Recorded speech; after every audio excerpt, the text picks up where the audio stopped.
இந்த வீடியோஸில் Tamil one film சேனலில் நீங்கள் பார்க்க போகிறது வெர்வெயின் அப்படிங்கிற ஒரு ஃப்ளவர். இது வந்து ஒரு டிஃப்ரெண்ட்டான வெரைட்டி. இது வந்து பார்த்திங்கன்னா எந்த ஒரு பூக்கள் ரகத்தை சேர்ந்தது அப்படின்னா வெர்பினா அப்படிங்கிற ஒரு பூ ரகத்தை சேர்ந்தது. இது வந்து பார்த்திங்கன்னா நம்ம வீட்டில் ரொம்ப ஈஸியாக வளர்க்கலாம். ஃபஸ்ட்டு நம்ம வளர்க்குற விதம் வந்து பார்த்திங்கன்னா சீடு போட்டு வளர்க்குறதா இருக்கும். அதுக்கப்புறம் இது வந்து வளர்ந்து வந்துருச்சு அப்படின்னா இது வந்து பார்த்திங்கன்னா ஃபுல்லாக நம்ம எந்த இடத்துல வைக்கமோ அந்த இடம் ஃபுல்லாகவே படர்ந்துடும். எப்படி ஒரு மணி பிளான்ட்டில் கீழே வேர் இருக்கோ அதே மாதிரி தான் சின்ன சின்ன இலையில பின்னாடி வேர் இருக்குது. அந்த வேரை நம்ம உடச்சி அப்போ எங்கெல்லாம் இந்த பூ நம்ம வளர்க்கணும்னு நினைக்குமோ அங்கே எல்லாம் கட் பண்ணி வச்சோன்னா ரொம்ப ஈஸியாக வளர்ந்து வருது. இப்போ நீங்கள் பார்த்துட்ருக்கீங்க. இதில் வந்து பார்த்திங்கன்னா பிங்க்கில் அவுட்லைனில் ஒயிட் கலர் வர்றதும் ஒயிட் கலர் பூவும் இருக்குது. இதில் இன்னும் ஒரு 4-5 வெரைட்டியும் கூட, அதாவது 4-5 கலர்ஸும் கூட இருக்குது. ரொம்ப அட்ராக்ட் பண்ணுற அளவுக்கு இதோட ஃப்ளவர்ஸை நீங்கள் வந்து பார்த்துட்ருக்கீங்க. அதே மாதிரி இதுக்கு ரொம்ப அதிகமான உரங்கள் போடணும் அப்படிங்கிற அவசியமே இல்லை. டெய்லி வாட்டரும் ஜஸ்ட்டு நம்ம பாட் மிக்சிங்கில் பண்ணுற உரம் மட்டுமே போதும்.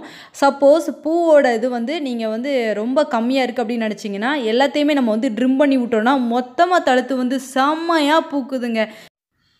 இதை தவிர நீங்கள் கூடுதலாக உரங்கள் எதுவும் போடணும்னு நினைக்கிங்க அப்படின்னா பஞ்சகாவியாவை லைட்டாக நம்ம வந்து மண்ணில் நம்ம இது ஊற்றி விட்டாலே போதும். ரொம்ப செமையாக சூப்பராக வந்து க்ரோத்திங் ஆகிக்கிட்டு இருக்குது. இந்த ஃப்ளவரை பார்க்குறதுக்கு ரொம்ப அட்ராக்டிவாக இருக்குது, ரொம்ப பியூட்டிஃபுல்லாக இருக்குது. அதே மாதிரி இது பூக்கிற பூவுமே வந்து பார்த்திங்கன்னா கொத்தாக தான் பூக்குது. பூத்து முடித்தோடனே அந்த இடத்துல வந்து பார்த்திங்கன்னா சின்ன சின்ன காம்பு கொஞ்சம் ஒரு மாதிரி ப்ரௌன் கலர் ஆகிற மாதிரி இருக்கும். அப்படி ஆனவுடனே அதை வந்து கட் பண்ணி விட்டுருங்க. கட் பண்ணி விட்டிங்கன்னா திருப்பி சைட் பிரான்ச்சஸ் வந்து நிறைய பூ வந்து பூக்குது. அப்படி கட் பண்ணி விடுறதுல கூட பின்னாடி வேர் இருந்தது அப்படின்னா அதையுமே நீங்கள் எதுலையாவது ஊனி வைக்கலாம். இதை வந்து நம்ம ஹேங்கிங் பிளான்ட்டாக கூட வளர்க்கலாம். ஹேங்கிங் பிளான்ட்டாக வளர்க்குறதுக்கு ஜஸ்ட்டு வந்து பார்த்திங்கன்னா நம்ம பாட்டில் வச்சோன்னா கீழே தொங்கி வரும். அந்த தொங்கி வர்றதை பூத்தோன்னே கட் பண்ணி நீங்கள் வந்து தரையில் வளர்க்கலாம். திருப்பி மாற்றி ரொட்டேட் பண்ணி நம்ம கார்டனை ஃபுல்லாக மட்டும் இல்லாமல் நம்ம வீட்டை சுற்றி நம்ம வந்து ஹேங்கிங் பிளான்ட் அரேஞ்ச் பண்ணுறதுக்கு இந்த ஃப்ளவர் வந்து ஒரு ஹெல்ப்ஃபுல்லாக இருக்கும். ரொம்ப சூப்பரான ஃப்ளவர். உங்கள் வீட்லேயும் இந்த ஃப்ளவர் நீங்கள் வந்து வளர்க்கலாம். ரொம்ப ஈஸியாக. இது வந்து இந்த சீசனில் தான் வளரும் அப்படிங்கிற ஒரு வெரைட்டியே கிடையாது. எல்லா சீசன்லையுமே இதை ஈஸியான முறையில் நம்ம வந்து க்ரோத் பண்ணலாம். அப்படி வந்து நீங்கள் பார்த்துட்டு இருக்கிற ஒரு ஃப்ளவர் தான் வெர்வெயின், வெர்பினாவோட வெரைட்டி. இது வந்து பார்த்திங்கன்னா நிறைய கலர்ஸ் இருக்குது.